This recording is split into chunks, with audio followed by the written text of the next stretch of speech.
নমস্কার, আমি সজীব। আজকে আমরা আসছি ৩ বন্ধু মিলে কল্যাণ দিন দুর্গাপূজায় আসছিলাম। দুর্গাপূজা আসার পরে এখানে দেখতেছি একটি জমিদার বাড়ি রয়েছে। জমিদার বাড়িতে হয়েছে ১৮০০ শতক।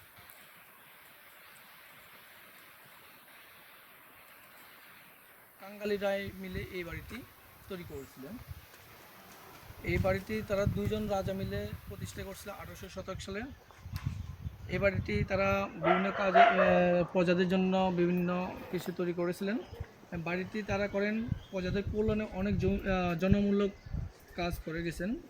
জমিদার রমেন্দ্র রায় এবং তার নাম অনুসারে নোয়াখালী জেলায় একটি ছাপাখানা প্রতিষ্ঠিত করেছিলেন। বাড়িটি বর্তমানে অনেক জরাজীর্ণ রয়েছে। বাড়িতে এখন ওনাদের বংশের কিছু লোক এখনও বসবাস করে একটি কক্ষে। এই বাড়িটি অনেক পুরনো, প্রায় ২০০ বছর আগে বাড়িটি তৈরি করা হয়েছিল।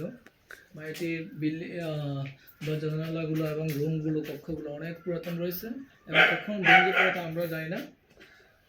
এখানে ১৯টি তালুক ছিল। জমিদার প্রথা বিলুপ্ত হওয়ার পরে জমিদার বংশে অনেকে ভারতে চলে যান। তাদের বংশের কিছু লোক এখনও এই বাড়িতে উপস্থিত রয়েছেন।